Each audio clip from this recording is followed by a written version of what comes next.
Hello everybody, hello, welcome. I'm Dan, your friendly fishmonger. I'm glad you could join me. We do this every Wednesday at 7 p.m. Mountain Time, that's 9 Eastern for those that are mountain challenged. I'm not quite sure exactly when the stream caught up with the software, so in case it didn't come through, I'm Dan, your friendly fishmonger. And I am gonna start tonight, as we always do, with a shipping report. After that, I'll fill you in on what's going on here at Dan's Fish. We also have an exciting giveaway to talk to you about. I think this one's extra cool.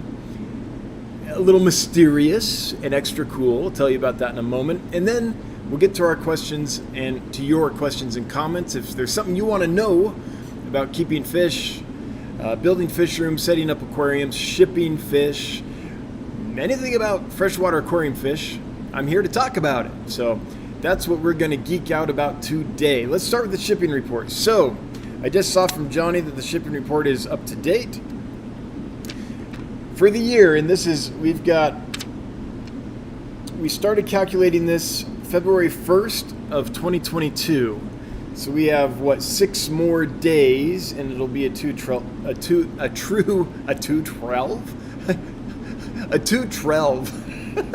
12-month report. But as of now, we're at 98.98% success for the year and 99.04% for the last 6 months. Only a couple problems this last week. So sorry to any customers who had any problems, but there's very little percentage-wise, statistics-wise. This is looking pretty good. So we just need to nail it perfectly this next couple shipments, and maybe we'll get up to that 99% for the year, which is our goal. We want to be 99% success or better for a 12-month running total. That's our goal here, so that people are getting fish and they're living for them and everyone's happy. Now, I do have some good news. There was a Melanitania maricide that we shipped out a little while ago. I think I talked about this last Wednesday, that had an issue,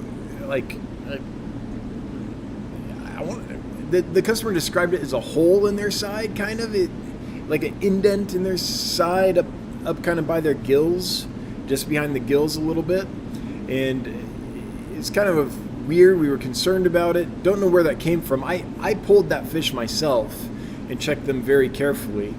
And there were 3 other people that inspected that fish before we sent them. None of us saw anything. It looked great.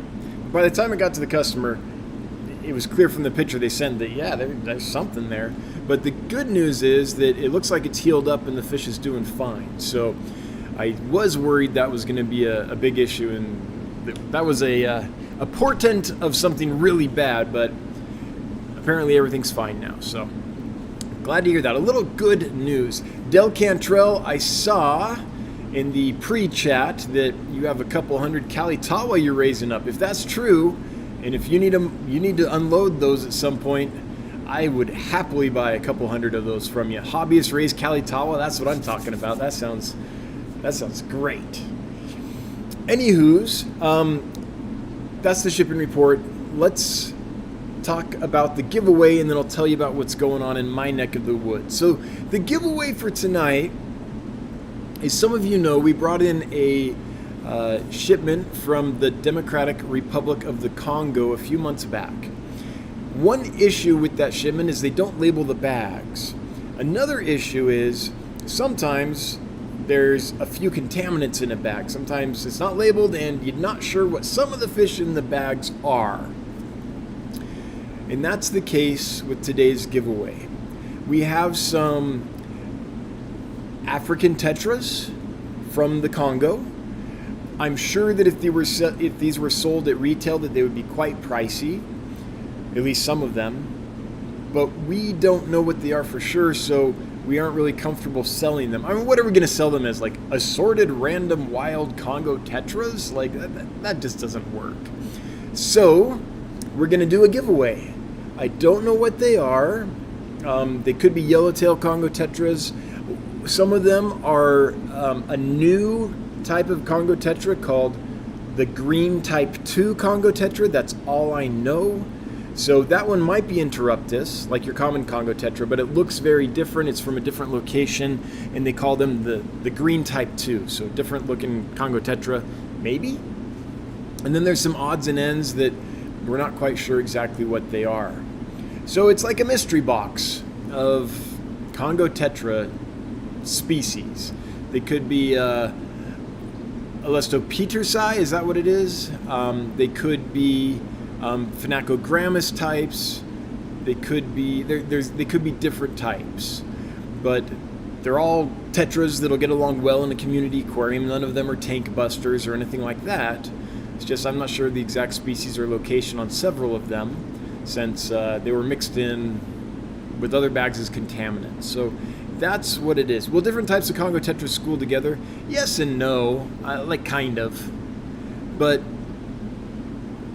we don't have large numbers of any of them, so it's not something where the situation's gonna, like, ideally we'd have a big group of the same species because they'll school happily, right?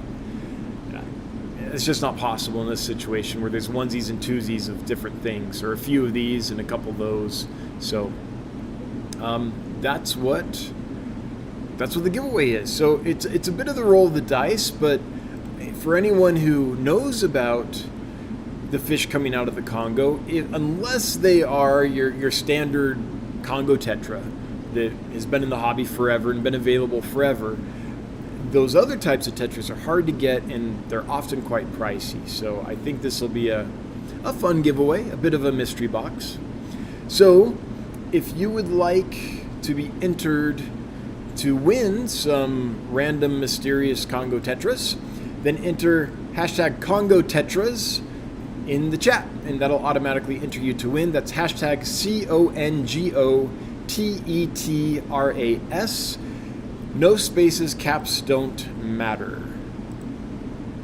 All right, so that should kick that off. I want to thank my moderators for being here and doing what they do every week. Just thank you, thank you, thank you. I see you, Skippers. I see you, Punchy Paints. Wow, chat really started going there. So, hey, Johnny. Hey, Lumpy Dog. I hope you're doing well, Lumpy Dog. Good to see you. Johnny in Random Arms. I don't know if Kaler's Aquatics and Reptiles has made it in yet, or some of the other folks, Chevy Fish. But anyway, thanks to my mods for doing what they do. I really appreciate you guys. I also want to thank my members. Anyone whose name is in green is a member. They're supporting us by being a member, and that's a recurring little monthly fee. It's not very high, but it adds up when you get a lot of members and they each pay a little bit. It really helps this little company. We're just a startup getting up and running, and every bit helps. So I want to thank my members for being here and for being members, for joining up. I really appreciate you being part of the Fishmonger crew. I have some good news about our system. So as you all know, we designed, well, maybe you don't know. I won't go into it in detail, but we designed a very specialized water treatment and life support system for our fish. Basically, the kind of system that we think will be the best for the fish. Kind of from first principles, ground up, built this thing. Had to kind of invent it, had to figure it out.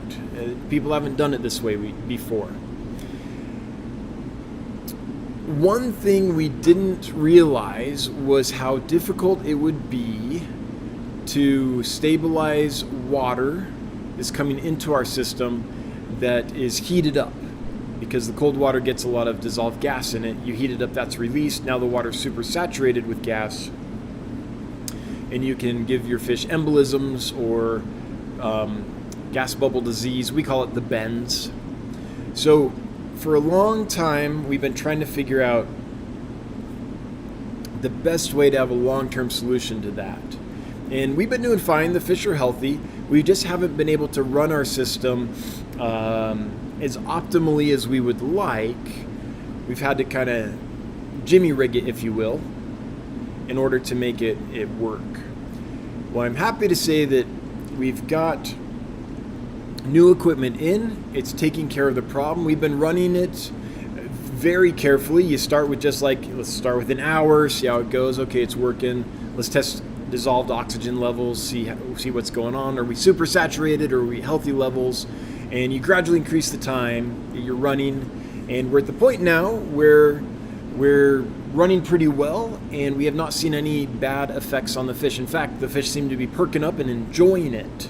So I think that we've solved the problem, basically controlling the dissolved supersaturated gas issue. And I won't get into the technical details of that or anything right now, but it's basically new equipment that moderates the amount of that supersaturated gas water comes into the system, so things run smoothly. Also, while we were doing that, there's a big pump that we use, and it was just seeming a little off. We're like, this sounds like something's wrong. So we opened that sucker up, and we found up inside of it a bunch of pieces of plastic that had been sucked up inside it and were stuck in the impeller.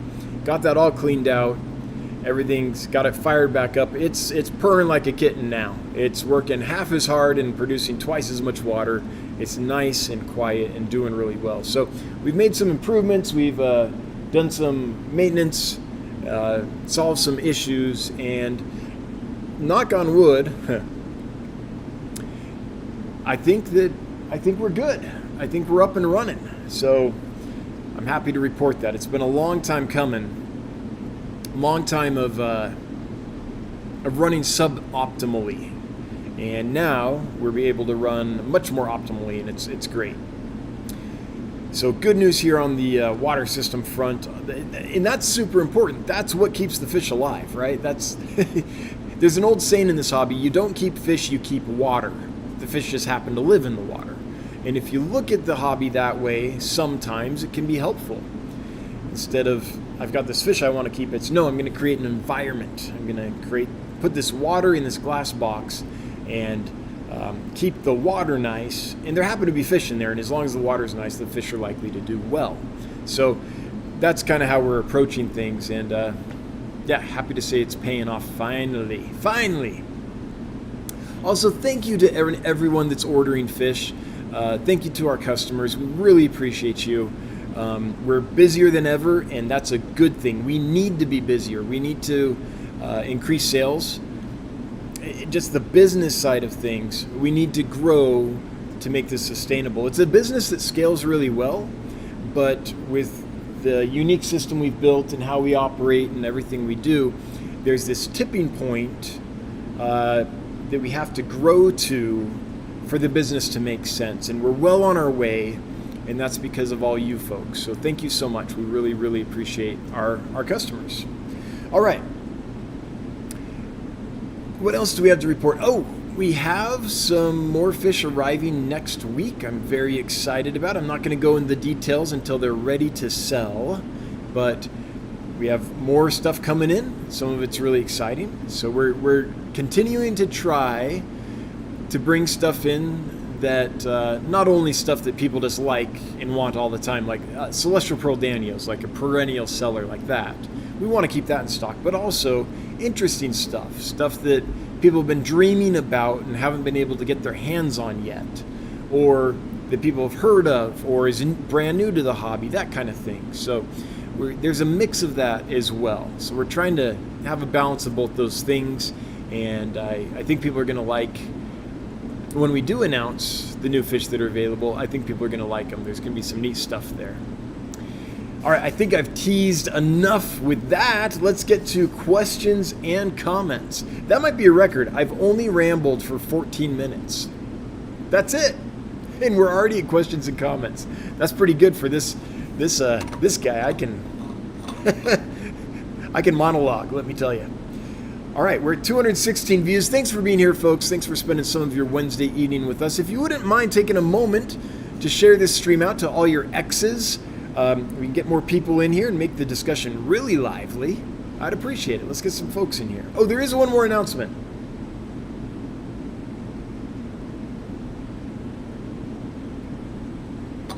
Oh, excuse me. I was thirsty. This t-shirt is going away. If you like the guppy shirt, the Dance Fish Guppy shirt, this is just about your last chance to get it. Next week, we'll have a new shirt released. So this one will go bye-bye. if you would like to see it, if you go to our channel and you scroll over to stores, where is stores? Ain't that the way there it is. Like, and stores isn't there. There it is. Click on stores and you can see the different merch that has the guppy design on it. That goes away next week. So if you like the guppy stuff and you want it, just fair warning, it's going away. Now, I don't usually say stuff like that. I don't usually talk about limited time or create FOMO or anything like that, because I'm dealing with live animals, and I don't think it's good when you're selling live fish to tell people, hey, I've got this great thing, it's on sale till Tuesday, and after Tuesday it's going to be twice as much, so you better get it now, because that makes people buy things when they don't have an environment prepared for the thing, right? And with live animals, we want to be responsible and have the environment set up and stable and ready before we get the animal. But with merch, I can do that all day long. So this thing's going away in a few days. Get it now if you like it. There's your FOMO.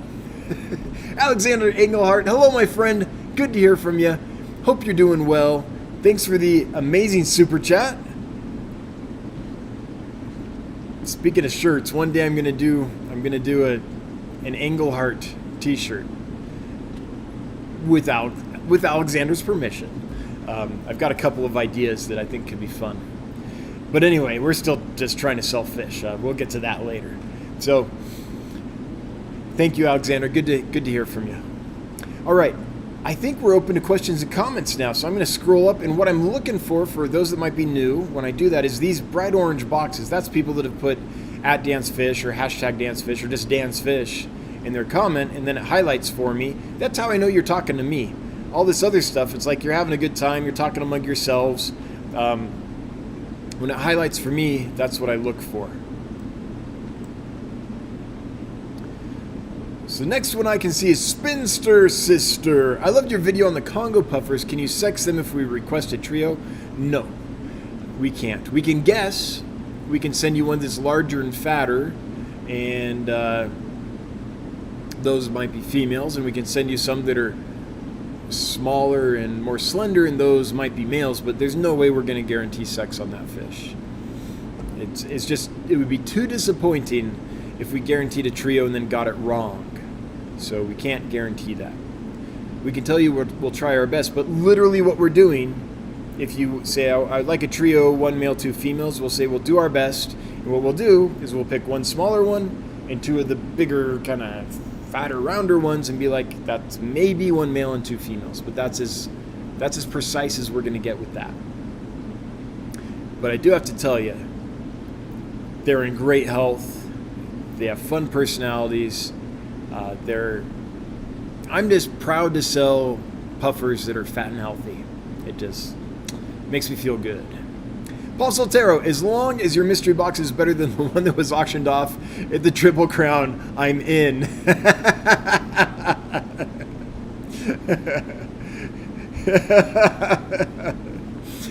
Was there a mystery box at the Triple Crown? I missed all that. What was it? Socks? Did you get socks? Were they pink and puffy? Rocket Fish, can we possibly see the African Tetras giveaway tank? They're not all in one tank. We've got, there are some in one tank, but we've got odds and ends of them kind of scattered around. And no, they're not on this row, so there's no way because I'm tied to my PC. Regina Phalanges. Let's see. Oh, she's talking to Johnny. Okay. Moving on. Daniel McNamara. McNamara. McNamara. That's better. What do you do when you have a fish with lockjaw? Ooh. I realize the prognosis is not too good. I don't know, Daniel. I've only had that happen, is it once? I don't know, very, very uncommonly. And it was a rainbow fish, and it did not recover. And I'm not sure how it got it. I think it might have run into something and like had an impact injury or something. I don't know. I wish I could help you on something like that, but I really don't know.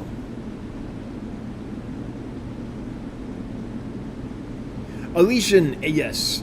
Do any look like Alestopetersius simulacii? Is that the blue diamond? No, I don't think we have any blue diamonds. Let's see here. I gotta go on a little field trip here. I'll take you guys along to make sure I have this right. I think that's the blue diamond.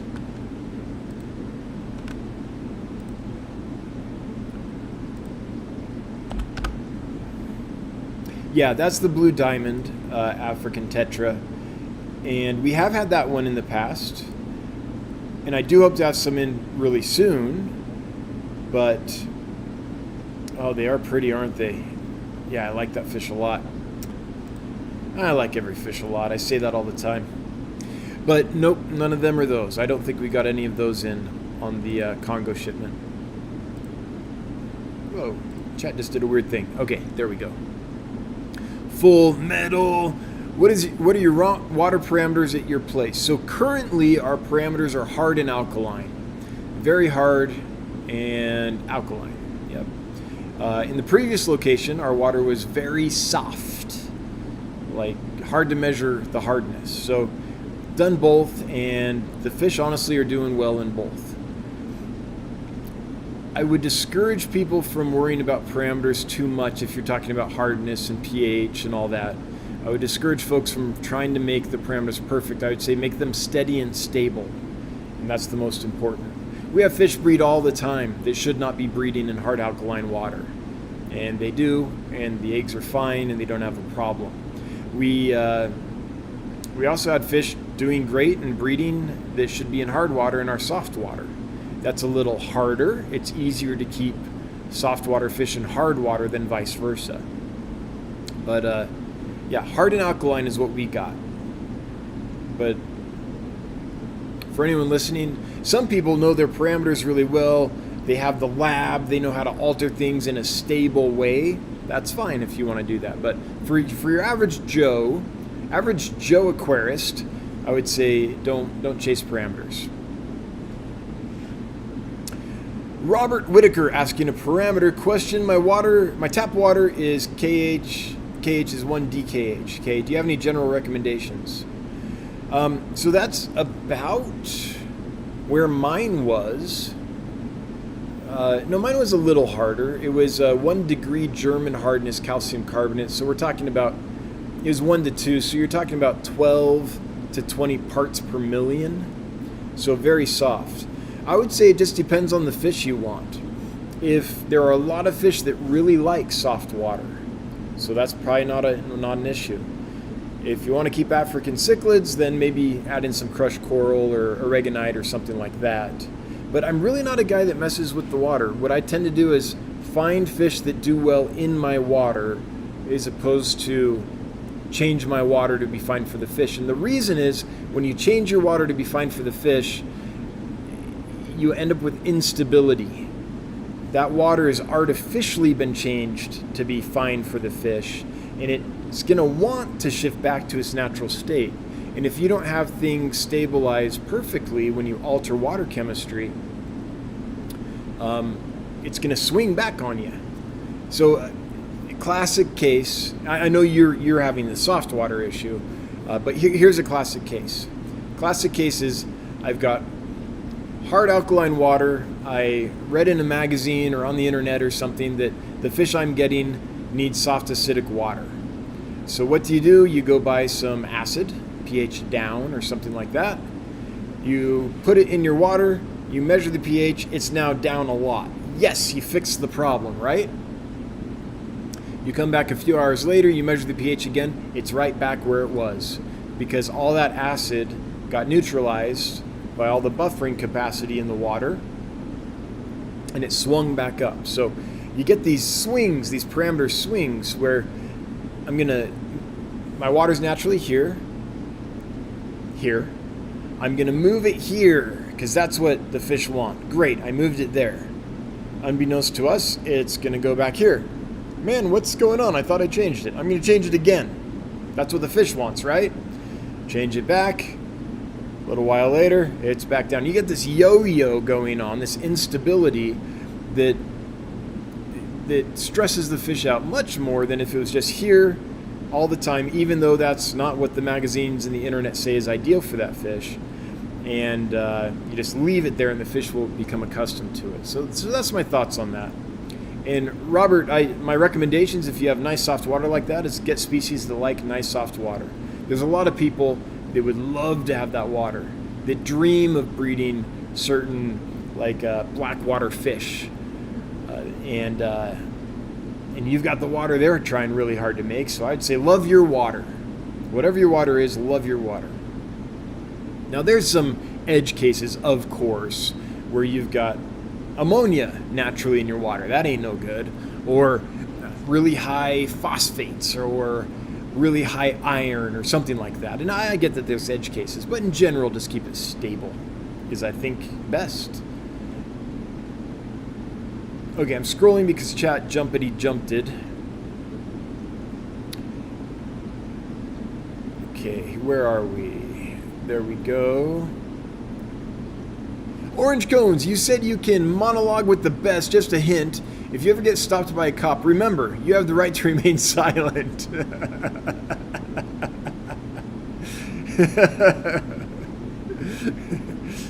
Noted. I will call you first thing, Orange Cones. I'll be like, just a second, officer. I have to call my lawyer.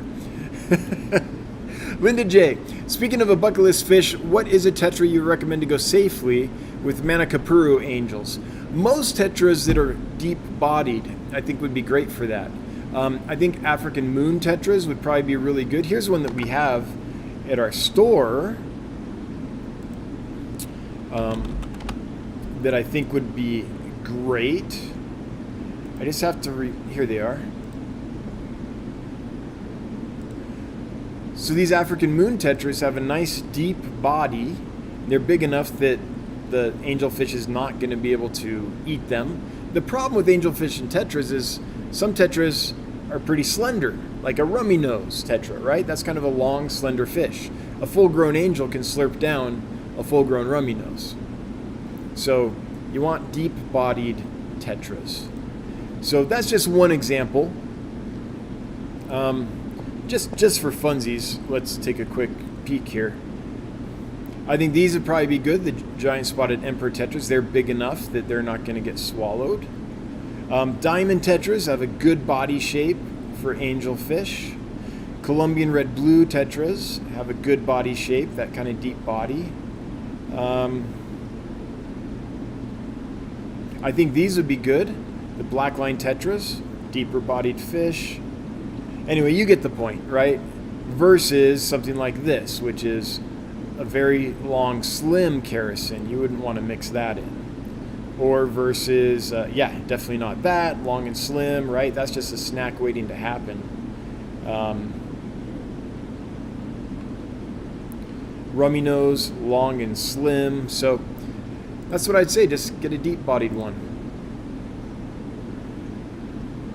And I would also, if it's a tetra you've never kept before, I would have a plan B, because it's not likely to happen, but there are some tetras that can be nippy. So if you notice they're nipping at your angelfish's fins, you're going to want to be able to move them somewhere else. Doesn't usually happen unless veil-tail angels maybe, because those long flowing fins with those kind of rough edges and that thin tissue, that just might be irresistible to lots of fish. But Manakapuru angels, that's a wild type angel, nice straight fins, shouldn't be a problem. Bridge. I have a 45-gallon tall. I'm trying to stock. Don't know what to put in it though. Was considering ropefish. That might be too cramped. The tank is about 34. Yeah, full-grown ropefish, I think, in a smallish tank is probably not the move. I don't know, what else you got? What are 10 fish that are or 5 fish, whatever you can, a few fish that you think could go well in there that you like? If you give me some names or some ideas, I could help you out. Carmos Creations, I jumped on those trout Gudeids like hotcakes. Thank you so much for the email notification, for them being back in stock. The established group I currently have are doing great. Oh, I'm glad to hear it. And man, I'm hoping that some of the people that we sent those to can breed them so we can keep them in stock. That's a fish. I currently have one breeder that produces a good number once a year. Gudeids can be like that. So the more people we get breeding them, the more likely we could actually, keep them in stock and keep distributing them, because that's a fish that deserves to be kept in the hobby. That's one that I think we want to keep year-round. Availability year-round. Mac PNW is Thoracochromis brashi, a fish you've come across. I recently, I can't talk. I'm usually tired. I'm about double tired today. I recently saw some on display at Shed Aquarium in Chicago. Let's see here. I haven't been to the Shed yet, and that's a shame because a good friend of mine used to curate the Rivers exhibit there. So I could have had a backstage tour and all that stuff, but I never got there while he was working there. Oh, that's a pretty fish, isn't that? Whew, that's good looking. What is this? This looks like a Westie. Where's it from, Cichlid Forum? Oh, from the Congo. Yeah. I haven't seen that fish. But that's one that if I saw it available and I thought it came from somewhere that could get them to me alive and in decent shape, yeah, that's one I'd bring in without even thinking about it. If you find some, yeah, that's a good looking fish. Just a hobby aquatics. Is it though? Starts as a hobby. Pretty soon you're going to have to change your username to just a lifestyle. Good evening. I'm a huge fan of pseudomugil rainbows. I see that you have sold several species, hoping you get more in stock soon. Yeah, I really like pseudomugils. The blue eyes are some of my favorite fish of all time, and when I can, I bring them in. I'd love to get in some more reticulatus. That was a one-time thing. The breeder has not had any more available since. If they do get more, I'll definitely get them all. Pseudomugil reticulatus, awesome fish. And Melis, I'm still on the hunt for some Melis. Alexander's Aquariums, what do you recommend I should get? 2 80-gallon aquariums. What do you recommend? Should I get, that makes more sense in my head. Should I get 2 80-gallon aquariums with lights and a canister filter for $200? Yes. That's a steal. Are you kidding? That's a great price. $200 for 2 80 gallons? And they come with lights and a canister filter? Like, I mean, I don't know the situation. Are they like actual aquariums that hold water? Or are they beat up old, like, red-eared slider turtle tanks that are all scratched and the silicone's gone? I don't know what shape they're in, but yeah, that sounds like something to look at for sure. If they were halfway decent shape, I would get them. Heck, for $80 each, I would reseal them. Underwater, think any Epistogramma fry would survive breeding in a 75 community with Geophagus and a bunch of larger tetras? The bunch of larger tetras makes it a bit difficult. Possibly, if the tank is like choked with plants and lots of caves and lots of rock work and all these little nooks and crannies and little spaces where the pair of Epistos can herd their fry, and then they have the advantage, like the 300 in Sparta against the Phoenicians, right? The Phoenicians, it wasn't the Phoenicians. Against Xerxes. Was it Xerxes? Jeez. Wow, I'm tired. Anyway, against those people, because they had the geographic advantage, then maybe if there's little spaces like that. But oh man, who was it? Xerxes was not Phoenician. Oh. The theater professor in me is crying inside right now. That is something I should know, but I can't remember. That's really weird. I'm sure someone will correct me. Anywho, maybe, but large schools of tetras are very good at like coming in en masse all together and just decimating clouds of fry. So I think that could be a little challenging if you have a bunch of larger tetras. Tea milk. How many butterfly fish in a 75 heavily planted West African biotope? Oh, you could easily do a dozen. Heavily planted. So I'm imagining when you say heavily planted that you also have a lot of surface plants. And by butterfly fish, I think you're talking about the African butterfly fish that floats at the top like a little mini arowana with long filaments on the fins. If we're talking about that fish, then a dozen would not be a problem if there's lots of plants up top. I had a tank of them. It was a 75-gallon. Half of the top of the tank was covered with water sprite, big water sprite growing in there, and they loved it. And we easily had a couple dozen or more in there. They're great fish. Keep a lid on because they jump, they fly. They don't just jump, they fly. But they'll eat floating foods, prepared foods, dry foods without any problem. Once the food sinks, then they're not going to see it. So make sure you feed them stuff that floats long term. This is where freeze-dried foods come in real handy because those tend to float for quite a while. They love fruit flies. They love crickets. Fruit flies and crickets and things are great food to get them going when they first arrive and they're new and timid and all that. But they'll quickly learn to eat flakes and floating pellets and freeze-dried. Those are wonderful fish. I love them. Spinster, sister, those puffers looked and acted great. Puffer puppies, yes, they are puppies indeed. How large a tank would I need for a trio? So I've never kept just a trio. I have 6 in a 40-gallon breeder right now that are perfectly happy.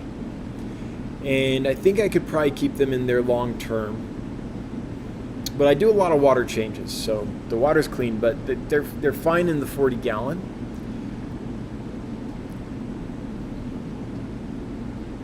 But where it gets tricky is my understanding is that males can be a little aggressive. I don't think they're super aggressive, but I would worry about a trio in a 40-gallon. What if there were 2 males and they decided to tee off or something like that? So I just don't have any experience keeping that small of a number together, so I'm not really sure. But they can do well in a 40-gallon for quite a while, I think. Now, if they get much bigger than they are currently, they don't get that big, though. I mean, it could be possible they need a little more room. You might end up needing a 55 or 75, but I think a 40 breeder would probably be okay, from what I've seen. Del Cantrell, where do you buy your bulk shipping supplies? Looking for recommendations as our fish progress towards shipping size in the future. All right, so Del, I'll give you a link here. I get my stuff at TSK Supply. I love these people. They've been very good to work with. TSKsupply.com. Let me share. Worked with these guys for years. That stuff isn't cheap, but they do a good job and they get it out quickly.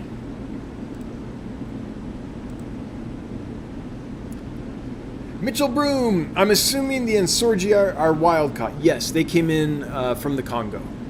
I'm excited about the group coming next week. I have lots of Anabantoidae, but not a Tenopoma yet. Best group of Ansorgia I've ever seen. I think you're going to love them. I try not to oversell stuff, right? I try to underpromise and overdeliver. So knowing that, when I tell you this is the best group I've ever seen, I think you're going to love them. I think they're going to knock your socks off. Dominic Norquist, how did you get started with selling fish? Was it Aquabid? No way, man. Way before Aquabid. Let me take you on a journey back to a time called the mid-90s. So when I was a kid, I used to breed fish, and I would sell them and exchange them in 2 ways because there weren't no internet yet. Way number 1 was I would sell them through clubs, like the American Killifish Association puts out a monthly business newsletter, and if I had fish available, I did a lot of killifish, I would send to the newsletter what they were and how much they were and all my info, and they would print them up in the newsletter, and that would be mailed out once a month. So that's how I sold fish. I sold them at local club meetings as well. And I sold them on something called, what was it, the North American Fish Breeders Guild, I think is what it was called. And it was a newsletter that would go out where you would say, here's what I have. And people would look at it and be like, oh, I want some of those, and they could buy them. Or more often than not, in the guild, we would just exchange. they'd be like, hey, I see you have some of those. I've got some of these. You want to trade? And we did a lot of horse trading, but with fish. So that was fun. Then so I started selling those places. As I got more production, I'd sell to fish stores and things. And then eventually when the internet became a thing and Aquabid became a thing, then I used to sell on Aquabid for sure. In fact, I still like Aquabid for nostalgic reasons, for sentimental reasons, but the issue came, it was fine when I was small, but Aquabid doesn't make it easy to post fish, and it doesn't make it easy to have pictures of fish or video of fish. There's the technology's come a long way since Aquabid was first birthed into the world, and the code base and the way Aquabid is put together doesn't talk really well to the modern world. So it became very difficult to list multiple fish there, and it became difficult to do it in a repeatable way. So I started looking for better ways to do it. I did a Shopify store for a while. The good thing about Aquabid was there were lots of people posting there. So you could be a little guy and have a few fish for sale, but there were enough fish posted on Aquabid in aggregate that lots of people would go there and browse. So a lot of people would see your fish even if you were a small player. When I went out and built my Shopify store, that was great because I could customize it, I could do bulk uploads of inventory, I could do all these things, but I was still a fairly small player.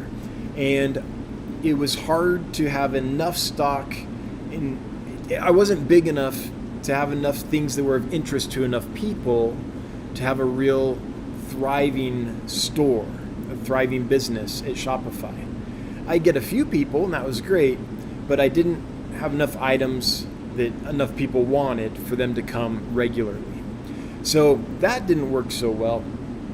So what we ended up doing is just from first principles saying, what would the ultimate fish selling website be? I need to have other people around me to sell fish with me so we can get enough eyeballs on all of us and generate enough interest together, synergize. Let's get corporate here. We were going to synergize and draw enough customers, even though we weren't big, but still have a place that was easy to list fish, and you could relist fish easily and make changes to your inventory easily and all those things. So we dreamed up what we thought that ultimate website would be, and we built getgills.com. So the reason we did that is we wanted a place to sell fish where we could sell with other people. This was for hobbyists, and it would allow us to attract a lot of customers even though we were fairly small. So we did that. That worked like gangbusters, and pretty soon we outgrew that. We still sell on Get Gills, but the limitation of being on a community sourced website like that, a crowdsourced inventory website like Get Gills or Aquabid or eBay or whatever, is you can't tell your story very well. You can list your stuff up there, and other people can list their stuff up there, and you can draw a lot of eyeballs, but you can't really tell your story well because you're stuck on the limitations of that platform.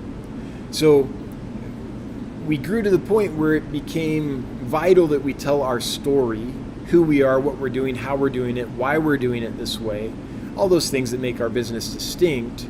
And so at that point, we launched dancefish.com. We were big enough at that point that having a standalone website, we would still generate enough business to justify the website, and we could tell our story really well there. So we still sell on Get Gills, we still sell on Aquabid, and we sell at dancefish.com as well. And recently eBay. Every time you add a platform, you increase the number of people that are aware of you, right? There's people that shop on eBay that have never heard of Dancefish because they don't shop the places that we're selling, or they don't go on YouTube and view fish videos, or so we're there so that other people can find out about us. The problem is every time you add a platform, you also increase your liability of screwing up. because you have to manage your inventory across multiple platforms. So luckily for us, we have Random Arms, and Random Arms is a savvy computer coder who builds processes for us where we can still have centralized control of our inventory and all our shipping and everything we have to do on the back end of our business. And we can do that centrally and still sell on multiple platforms. So that's kind of the journey so far. And that's where we find ourselves today. But I didn't start selling. It was kind of like trading for fun, and then I'd sell enough to buy fish food and locally, and then eventually it just grew. It's the hobby that just grew. Oh man, I missed some super chats. I'm sorry, folks. Thick Fish, great name. The last video was the best so far. I've had my eye on the strawberry leperinus for a while now. I might go ahead and place the order. Well, I'm glad you liked the video. And the strawberry leperinus are amazing. I think they're fantastic. I was thinking about it. So I'm on new fish that come from clads of fish that tend to get big. I'm always trying to find, and I get a dwarf species. I'm always trying to figure out how big does this actually get. Like, people say it only gets this big or only gets that big or whatever. So it takes a while for a fish to be in a hobby and enough people to keep it long enough before you actually know how big it gets. But on these, they appear to come from a species group where the largest species in that group is about 7 inches. Some leperinus get huge. That species group about 7 inches, and a lot of them are smaller than that. I've seen what we get, and we've kept some strawberry leperinus for over 6 months. So that's not years, but that's a good time to see their growth. And I've seen some other people that have had them, and the largest I've ever seen is, I think, under 4 inches. So I don't think this fish gets over 3 to 4 inches or thereabouts. But if that's true, then that makes these extra special, because not only are they pretty, but they don't get big. That's the problem with most leperinus, is they're tank busters. Well, that and they're ornery. But so I think this is a really special fish indeed.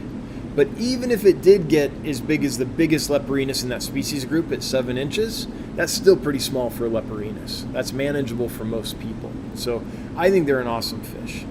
They've been hardy for us. They've been amazing for us. Go ahead and place the order, you say? I would say do it if you have an environment set up for them. I don't think you're going to be disappointed. If the vacillation is, I want to get these fish, but I'm not sure I'll like them, I think you'll like them. They're an amazing fish.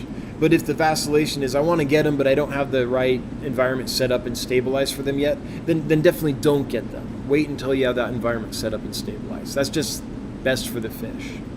But I'm glad you liked it. Xanadu! Hey, good to hear from you. I hope you're doing well. Just because you're all so awesome, thanks again for another fabulous order this week. Hey, thanks for being a good customer and supporter in general of what we're doing. We really appreciate you. And thanks for the pizza. We were able to get pizza during the fish shipping Olympics, in part because of your super chat. So thanks, Xanadu. Okay. Metal fish. No, it's like metal fish. My first purchase from Dan's Fish last night was the spotted Congo puffer, on the way next week for my wife's 40th birthday. Oh, that's great. Yeah. I mean, I don't see how anyone could not love them. They're just cute as puppies. So, cheers, thank you, and I think you're going to really enjoy that species.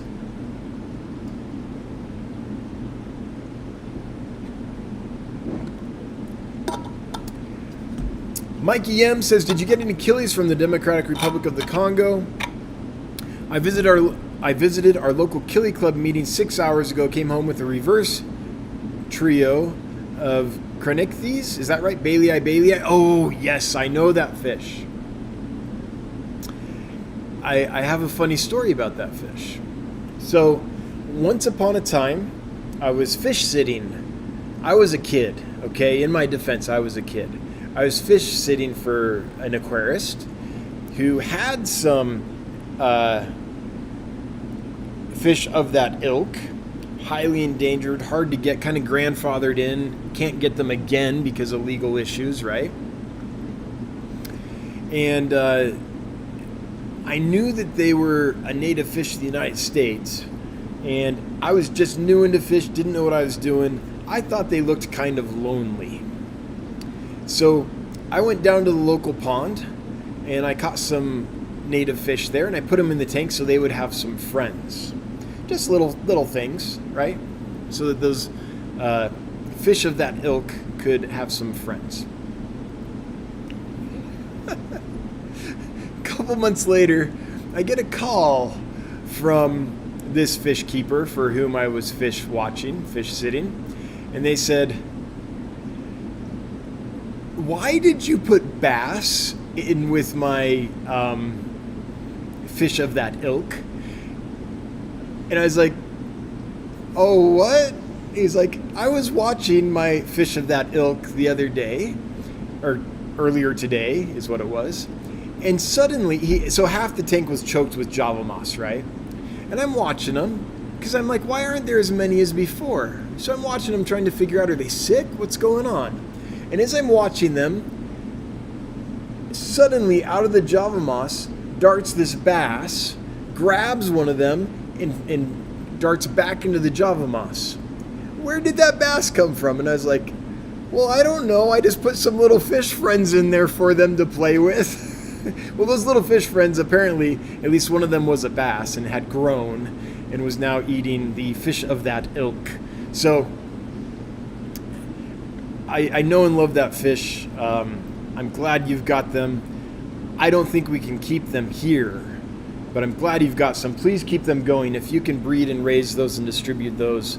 Ash Spring has had a lot of issues, and I think that, you know, they're trying to conserve it and all that, but there's all kinds of issues with Ash Spring, and so that habitat is constantly at risk. So it'd be awesome if our friends in Europe can keep that species going as kind of a Noah's Ark type situation in case Ash Spring needs help later. Del Cantrell, and what are your preferred materials such as bag thickness and bottom shapes, etc.? So I've got a bunch of videos on that, on what we do with bags, how we ship the fish, how we prepare the bags and all that. So check those out. They're on the channel. And once you're done checking those out, if there's anything that we didn't cover that you want to know or that was confusing or whatever, then send us an email with some specific questions and we'll get those to you. But that's all covered there. But in brief, I use a heat sealer. So I use 4 mil bags, nice thick bags. Those are hard if you're using rubber bands because it's really hard to tighten them up enough that air doesn't leak out. But if you're using a heat sealer like I do, 4 mil is great. And we crimp the ends so that they sit like a sandwich bag when they're full of water with a flat bottom. That way you don't have corners that when you put the bag down are likely to bend up and they can catch a fish's head or whatever and squish them or trap them. So that's how we like to do it. Tracy S. I have a baby clown killie that arrived deformed, not from Dan's. Thanks for clarifying, because whenever I hear that, I'm always like, oh shoot, did we screw up? He is eating and getting around the tank pretty good. I'm torn between waiting to see if he continues to grow or make a decision. So, I have kept and loved many deformed fish. I call them gimpy fish over the years. And my rule of thumb was always this. If it seemed like the fish was not suffering, it wasn't in pain, it wasn't somehow hating life, then I would keep it. And if it seemed like, no, this fish is actually suffering, then I would euthanize it. It just seemed the humane thing to do. So I've had fish that I've kept that had really bent spines or deformed fins or whatever, and kept them for years, and they were really fun. You know, it's with all these normal fish, occasionally a tank of gimpy fish is just fun. In fact, maybe we'll do a gimpy fish giveaway soon. I do collect those, and I have a sizable number, so maybe I could do that. Find some gimpy loving homes for them. So that's how I would judge it. That's my personal take on it, Tracy S. And it's not an easy decision, and I'm sorry you have to make it. But whatever you decide, I hope you feel good about it.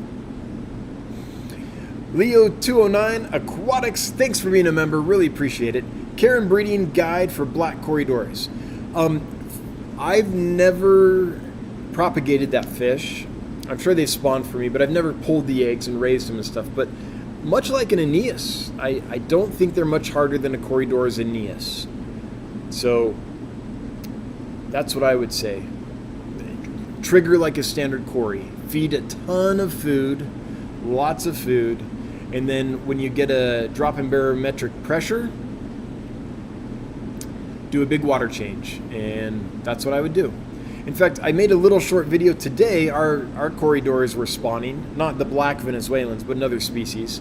And I made a little video joking about they're our barometer. They're our barometric pressure gauge. All we have to do is look at the Corys, and we know if the pressure is dropping. Kelly Foreman, hey Kelly, good to hear from you. Valens died. Oh, cannot talk. So tired, guys. Valentine, I cannot say that word. V-Day is coming up. No, that's something else. Valentine's Day is coming up. Remember, fellas, nothing says love quite like rainbow fish. Oh, ain't that the truth?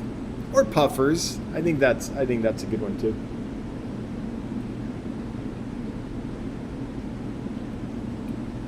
Maybe we'll get a bunch of heart-shaped parrotfish just for Valentine's Day. I'm kidding, folks. I'm kidding. Oh, sorry. I got something stuck in my throat. I don't know if I got it or not. Alex Watson. I have some bullying going on between 5 guppies and an 8-gallon tank. Do I separate the guy that's being bullied or separate the bullies?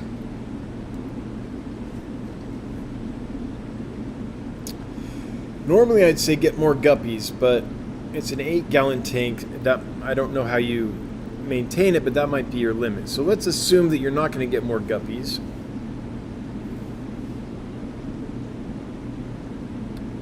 Is it a breeding thing? Do you have like a female and all the males are, harassing her to no end?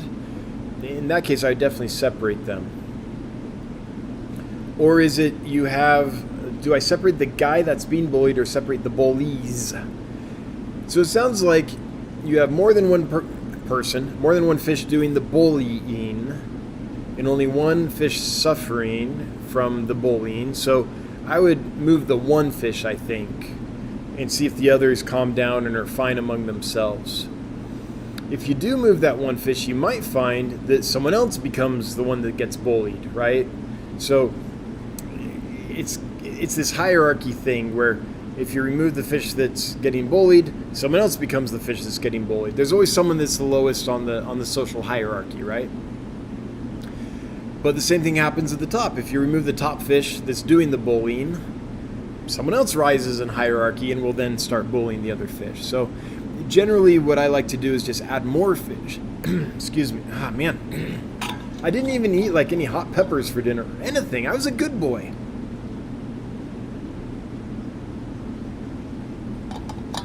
Okay, so normally I think the way to handle that is add more fish, because then any aggression is spread out more and no one becomes the brunt of it. So I don't know, Alex, that's a bit of a tricky situation. But if it's a breeding thing and the fish that's getting bullied is a female and that's why she's getting bullied, then I would definitely separate them. Night Owl Aquatics, what do you think is the best way to deal with BGA cyanobacteria in my leopard frog tank? Yeah, I hate blue-green algae. I just hate it. The way I treat it is I just turn off the light for a couple weeks. That tends to kill it. That's me. I know that you can use certain antibiotics and things, but I always try to avoid chemicals when possible. antibiotics can be hard on a nicely balanced ecological system like an aquarium. You put some antibiotics in there, the whole thing's out of whack instantly. Just a whole class of organisms are wiped out and the balance is just gone. So personally, I would just turn off the light. And what I found, something else you might be able to do. So long-term tanks can kind of balance out of cyanobacteria infestations. Something that I found helps is water sprite. It's a floating plant. It grows super fast and it sucks up nutrients. So being floating, it'll kind of shade, and hopefully that'll help prevent the blue-green algae that's usually on the bottom and stuff from getting enough sunlight to really propagate quickly. And water sprite can outcompete a lot of plants and algae. It's so fast growing that if you start with especially if you start with a good big water sprite plant or several water sprite plants, I would keep the blue-green algae under control by manually removing it so it doesn't completely choke their roots. And if you can do that and give the water sprite enough of a head start, it'll eventually take off and balance that tank out. In my experience, that's a good way to do it. Paul Soltero, the Triple Crown Mystery Box had, among other things, a couple bags of Swedish fish. Oh, and a red-tail catfish hybrid? Are you serious? I missed that completely when I was there. Giving away a red-tail catfish. Really? Let's give away like what is that, 150 pounds full grown? I'll take the Swedish fish though. Those are delicious. Leo209 Aquatics, can't wait to order my spotted Congo puffer from you in a week or two. I can't wait for you to get them. I can't wait to see your reaction. I think you're going to love them. There's nothing not to love with that fish. And Johnny, am I correct in saying that we have had no problems with this batch as far as, I think every fish that we've sent that the customers received, they've been delighted by. I can't think of a problem puffer from this batch. When we first started selling Congo spotted puffers and we had the smaller ones, we would occasionally have a problem. Very occasionally, not often at all, but occasionally there would be a problem. But I think this batch of adults, I don't think there's been a problem. I mean, we had a problem. There were some that came in not good shape and we had to nurse them back to health. But as far as any we've sent to customers, I think the feedback has been like pure delight. Johnny, correct me if I'm wrong on that. I'm curious. Kids, Aquatics, and Reptiles, flexin'. This is why he's the codfather. Because he's got the muscles.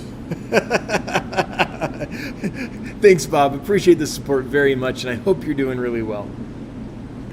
And, where's the beach? That used to be impressive when I did that. Not anymore. Okay, I'm scrolling because chat has jumped. Well, let me stay at the bottom real quick and see what Johnny says about... Johnny says, yes, this batch has been by far the best. Yeah, great batch of Congo spotted puffers. And we've had a blast with them. We should probably be in a little bit more of a hurry to sell our fish because that's what keeps the business afloat. But honestly, we enjoy them. It's like I'm having fun with the Leperinus. I'm having fun with the Congo spotted puffers. So we'll play with them until you have your tank set up. Don't worry. Dominique Norquist, thanks for sharing. Oh, you're welcome. Thanks for being here. Thanks for being part of the evening and making this lively. We have 323 folks here. That is nothing to sneeze at. We're not a big channel. We're just this little engine that could. So having 326 now, it didn't even go down when I mentioned it. Usually, I mention the number and it drops like a rock. It went up. Maybe we'll mention it again and see if it happens again. 326. No, holding steady. Oh, there it goes, 322. That's what I expected. Anyway, thanks for being here, folks. If you wouldn't mind taking a moment to share this out, let other folks know what's going on, we could grow this little channel and have a lively discussion, so I would appreciate that. U.S. Scaper. My Rio Paraguay ancestress just pushed out their first clutch. That's great. Should I transfer the eggs to my slightly harder tap water now or wait till they hatch out before I transfer? Eggs are 3 days old. I think it's 6 one, half dozen the other. Anyone here that breeds a lot of ancestor species want to chime in, but I mean, ancestors for us spawn and we don't do a darn thing, and they just hatch just fine even if they're kicked out, as long as they're in clean water and don't fungus and stuff. But if they're kicked out and you're worried that they're going to fungus, then sure, move them for peace of mind. Why not? I should tell you, US Scraper, I'm not like a big pleco breeder. I've bred some bushy nose and ancestress and stuff, but this is coming from a guy who doesn't have the most experience with fish breeding. With breeding ancestress species. So take what I say with a grain of salt. Sharky, why am I the only one that loves zebra loaches? They don't get enough love. Come on, folks, give the zebra loaches the love. I love them too, Sharky, and I'm going to prove it to you. I'm going to prove my love. Okay. Here's how I'm going to prove my love to you.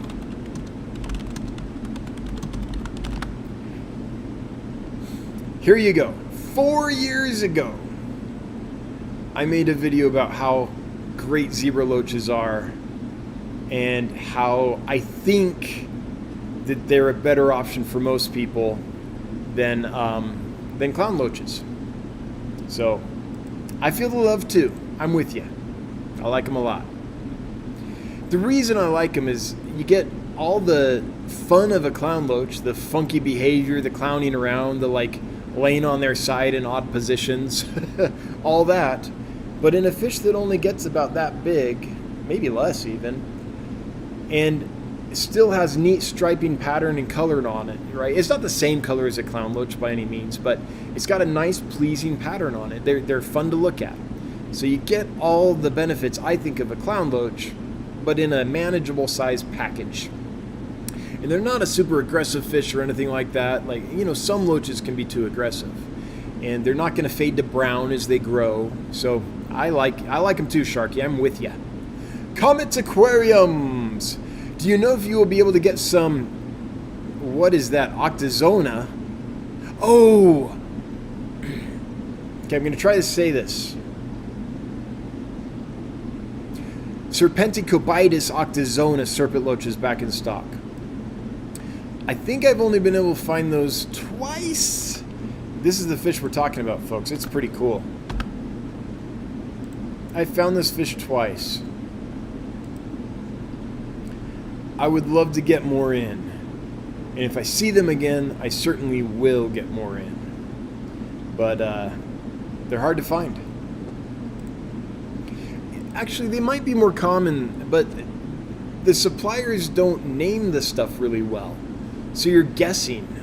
You're like, I'm going to get this thing that might be that, maybe, and you try and it's not. And so you're like, okay, well, maybe this other thing is that, and you try and it's not. Okay, maybe this other thing is it, and you try and it is, and you're like thrilled, and then you sell them and you order them again, and now they send you something different. So it's like, I'll keep trying.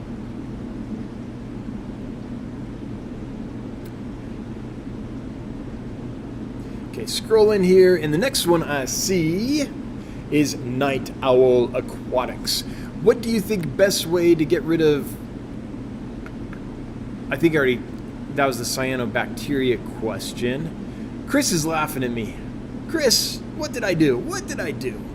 I know, I'm sure it was appropriate at the time. Survival of the fishiest. I have a Friccata rainbow who has a stuck open mouth who's still going strong. Oh, good. 1.5 years later, I make sure he can swim through food so he gets enough to eat. So he gets to eat. Must be a pseudomugil thing. Yeah, the rainbow fish that happened to me with the jaw stuck open, I believe was a Melanotania species. But that's good to hear. So it sounds like you found a way to keep him going. Awesome. So there's some hope for the person that chimed in earlier in the stream asking about that. That's good to know. Thanks for sharing that.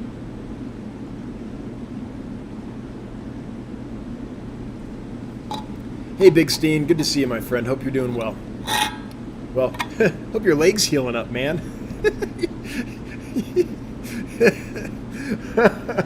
Don't do construction projects with Steenfot. It sounds dangerous. I hope you're doing well and healing up. When will you get the gold roseline sharks in again? Do we not have them available? Let's see. Roseline. Yeah, they're right here, man. There you go. I'll link them for you. We've got a good group right now. And it's a great batch. They're doing fine. So I think they'll do well for you. Hey there. Oh, that's someone talking to someone else. DJ Sus. So sus. Oh, I should, there we go. DJ Sus says, I would love to give some gimpy fish a home. That would be a fun mystery box. Yeah, every now and then we have collected enough. Like when we get gimpy fish in, we just kind of collect them. Sometimes we feed them to Mouth, our dragon puffer, because Mouth needs to eat, and that's the circle of life. But there's some that we keep and hold on to, and eventually get enough to do a giveaway. But it's very clear in the giveaway that's what it is. So it's not for everybody. So we might eventually. I don't know if we have enough right now. I'm gonna have to look at it, but we do that on occasion just to find homes for fish that need homes, but we can't sell. Tracy S. Thanks for that. Oh, thanks. That is my thought also. Just wanted to make sure I made the right choice. Yeah.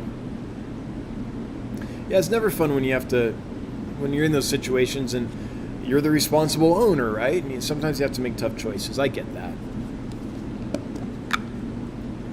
Mountaintop Puffer Keeper. Not as of yet. Oh, he's talking to Johnny. Well, what's the question? Because it's probably about the puffer spawning, which I want to know about too. Is that what it was? Hang on. Any luck with the Congo's puffers? We have a plump female that has been hanging out by herself the past few days, thinking she might spawn soon. And Mountaintop says, not as of yet. So they haven't spawned as of yet, but they have four fine sponge cube filters, one per corner to collect any eggs if they happen, and are on the 4K puffer cam for daily review. All right, awesome. Yeah. It's going to happen. Mikey M, perhaps we can send some Ash Springs Cranichthes back to you if needed. I know there are some U.S. species getting bred here in Europe. Some are easy to breed but banned to catch for you. Yeah, that's one of those. So, yeah, I think that's one that people would really like, but I'd have to check the legality.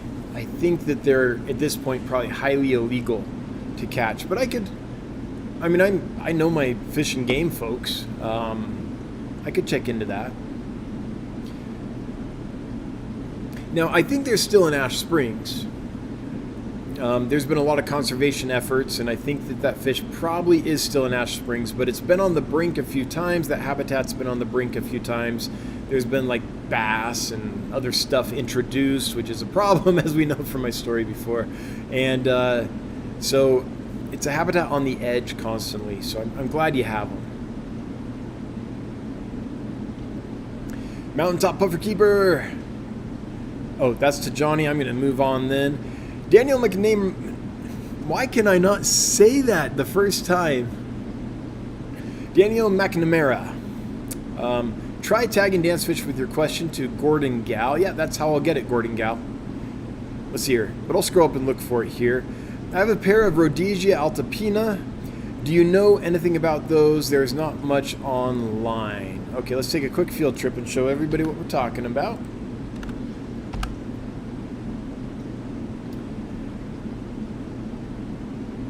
And the answer is no, I don't know this fish.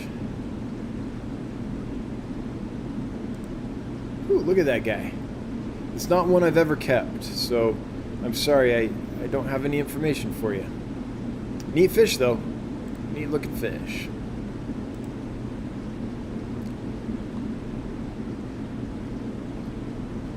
Oh, Steenfot got the CW62s. Awesome. I think you're going to love them.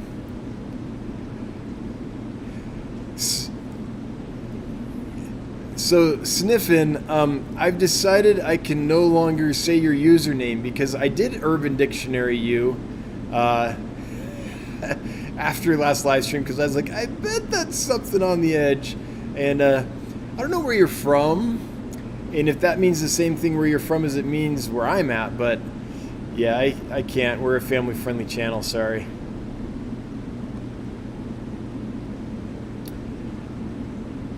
So this channel, what I would like, here's the reason I do that. When I was a kid, I would have given anything to have a community like this where I could go to my computer and get information and talk to fish nerds and find fish I wanted. Like, I was all in as a kid. I loved this, but I grew up in the era before the internet was a real thing that people had, and so you had to mail stuff. You had to, like, it took forever.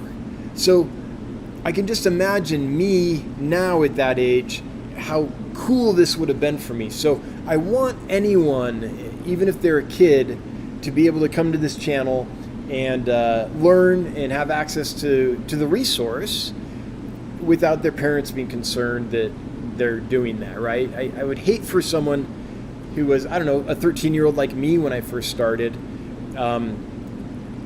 to be denied the opportunity because of content. So it's just important to me that everyone can participate. Wild Betta Plus. Could you do a Wild Betta giveaway again? They are kind of my obsession in the aquarium hobby. We will eventually, yes. I'm not sure when. We don't have a lot of Wild Bettas right now, but yes, that will happen at some point. Kids, Aquatics and Reptiles. Wow, it pays to be PG apparently. Oh, look, and I'm sharing the wrong screen. I'm so bad at my job. Look at this. You guys have been... Oh no, that's the right screen. I'm doubly bad at my job. I'm doing the right thing and I think I'm doing it wrong. That's how bad I am. Anyway, apparently it pays to be PG. Look at that super chat. Thank you, Kayla's Aquatics and Reptiles. I appreciate that. Man, Bob, just thanks for all the support over the years. You're a gem and a mensch, and I appreciate you. Mountaintop Puffer Keeper. Oh, that's back to Johnny. We gotta make it, Johnny, so your name has something besides at Dance Fish in it, because every time someone puts a comment to you, it highlights for me. And I'm too tired to filter it out. Carla M, do you have any rummy nose rasbora for sale? Yeah, we should. Alright, so everyone, if you want to know if we have fish for sale, just check out dansfish.com. Rummy. There they are. We have 18 left. And they look fantastic. These pictures do not do them justice. I've been trying to get a good picture of these guys, but I've failed miserably. So I'm sorry, that's the only picture I have. But yeah, we've got 18 left, and they are stunning. They look amazing.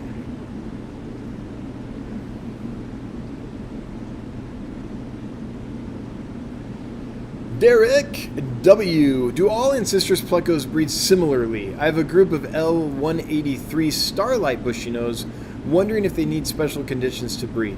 So I'm not an expert on Ancestris, but I have some starlights myself. And as far as I know, they're going to breed the same. They need caves, and they need to be able to trap the female and all that. Now, they don't always have to. Standard bushy nose will kind of breed anywhere, but yeah, I would just give them a cave just like you would any other pleco. They're probably going to be a little more demanding than your standard aquarium strain bushy nose, though. So I would set them up more like you would a Hypencistris, let's say, as far as the cave type. But again, not an expert on Ancestris myself. And there are some people in this stream that in the chat that are much more expert and could probably help you out. Okay, scrolling. Ira Nelson, I traded some shrimp I bred for a batch of red root floaters, which are hard to get in my area. Yeah, good trade then. Was the first time I traded livestock that I bred instead of fish I traded for or bought. Yeah, it's fun. It's fun to horse trade, right? Absolutely. It's a neat dimension of the hobby. You know, someone's got something, you've got something. Hey, we can work out a deal, you know? Dragon Layers, since you love loaches, watch Oliver Lucanus' latest below water video on the mountain streams in Japan. Yeah, Rockin' Fish sent me a link to that, because there's gobies and stuff in there. So I will be doing that, and Man, isn't Oliver Lucanus like just a gem for us, showing us all these natural habitats? I love that he's doing that. Kinger5150, is the L471 the smallest? So the L471, the L174, and the, oh, there's one other one. It's not the 280, is it? I think so. And the L280 are all kind of tied for smallest, from what I understand. Is it the L280? Let's take a look. L280 Pleco. I believe I have that right. Oops. Can't go to my site. Got to go somewhere that actually knows about the fish. Yeah, 1.7 inches for these guys. So that's pretty small. And if you look at the L174, and we have all these, by the way. Well, that says 3.5 inches. Really? The Ocelot is 3.5? I'm surprised. I would have thought it was smaller than that. An L471. I'm not sure I believe that, to tell you the truth. 2.4, yeah. 2.4 inches for the 471. Okay, we got to do something real quick. We got to fact check Planet Catfish. L174, let go. Let's go to lauracaridae.info.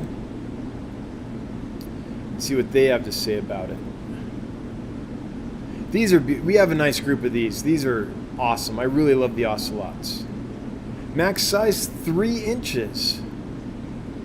That gets bigger than I thought. If these sources are correct, I thought that was tied with the mini snowball at around 2.5 inches or so.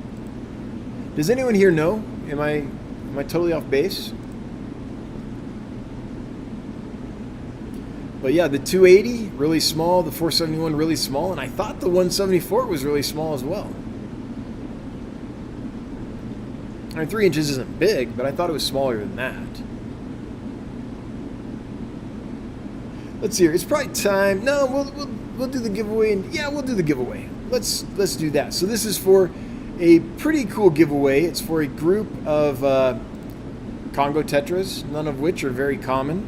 The only one I think that's common is Interruptus. Am I saying that right? The standard common Congo tetra that's been in the hobby forever. But there's lots of neat Congo tetras out there. So the winner of some contaminant mystery Congo tetras from the Congo of some sort of fish mystery box is Mark Sloan. Mark Sloan, you have won. You have 2 minutes, Mark, to chime in and let us know you're here. You just do that by leaving a comment saying wow or yay or I'm here or what, I entered, whatever. Just something so we know you're here so you can claim your winnings. And while we're waiting for you, Mark, we're going to get to another question or comment. Toothpick fish coming back soon? Ask SPNKR. Yeah, I hope so. I have some on order. We'll see if they arrive. And we'll see if they arrive in good shape. But those are surprisingly hardy fish. You think of the toothpick fish and you think of pipefish, right? Which have a reputation for being a little delicate. And then you see these little toothpick fish that are that big and skinny like a toothpick, oddly enough. And it's like, yeah, that's going to be hard. No, they're a pretty hardy little fish. So I do have some on order. We'll see if they arrive.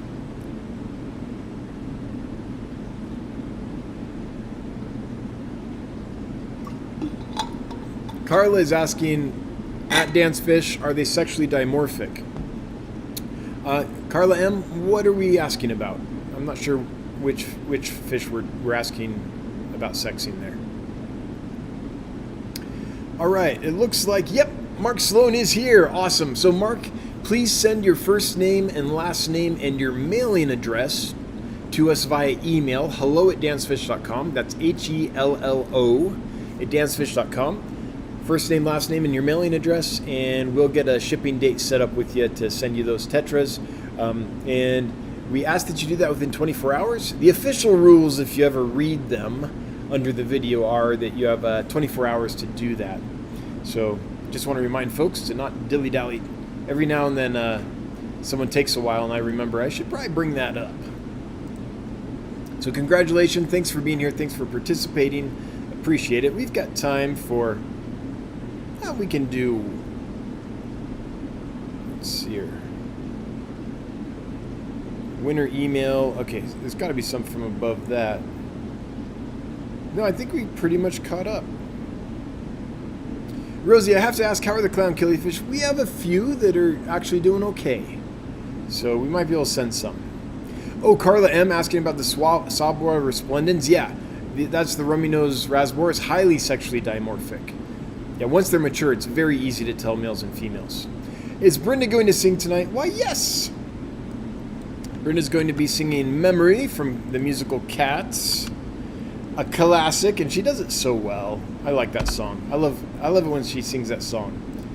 It's soothing yet melancholy at the same time. So there's a link to this. My wife will be singing at 8:30, so in 4 minutes she'll be singing, and we can all go there and hear that. It's only a few minutes long, so if you like musicals or music or singing or cats, then we'll see you there. Matt M. looking forward to getting the Pseudomugil luminatus insignifer from you tomorrow.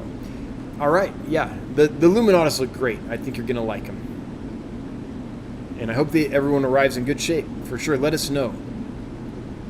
My coworker, says Gina's Reef, is looking for American flagfish. Is that a fish that you guys would carry? Sometimes we carry that fish. I haven't had them for a little while, but that is a fish I would get again. I like it. Like, personally, it's one of my favorites. It's a killifish, first of all. It's a pupfish, second of all. Two good things, in my opinion. They're beautiful. They're a good algae eater. But they are a little pugnacious. So they'll nip at fins and things like that. So it's not one that we keep all the time. And you can find them at most pet stores. So will I bring them in again? Yes. Is it something that I try to keep in stock all the time? No. All right. I think with that, we're going to sign off. Again, I'm going to head over, listen to Brenda sing, and hope you join us. Okay, let's sign off here. I want to start by thanking my moderators for doing what they do every week. Thanks for doing that. I just think it's amazing that you show up every week to volunteer your time. I want to thank the members of the channel, the Fishmonger crew. Thanks for joining up. I know it's just a little bit every month, but in aggregate, it really helps us. It helps us as a business get going, get established. And at this stage of our business, cash is, how do you say this? Every bit of cash helps. We're in growth mode. We are still getting that tipping point of profitability, and we're well on our way, but free cash is just so helpful when you're in that situation. So thank you. Everyone that had a question or comment, thanks for participating. If you threw money at us, I see Killers Aquatics and Reptiles is throwing another super chat at us, and it's Pippi. Thanks, Bob. I really appreciate it. As you know, always appreciated, never required, but Brenda does love it when money falls out of the computer screen. So thank you, Bob. Anyway, thanks to Bob and everyone else that threw money at us. Thanks to everyone who's listening while they lurk. Hail the Lurker Nation. And if you're watching on the replay, hello from the past. Oh, I'm so tired. What's the last one? The podcast. If you're listening to the podcast, thanks for listening. I got to go to bed. We'll be back next week. Same bat time, same bat channel. We've got 1 minute to get over there to listen to Brenda. I will link that just one more time here so it's in front of everybody. There it is. And good night. See you next week. Bye-bye.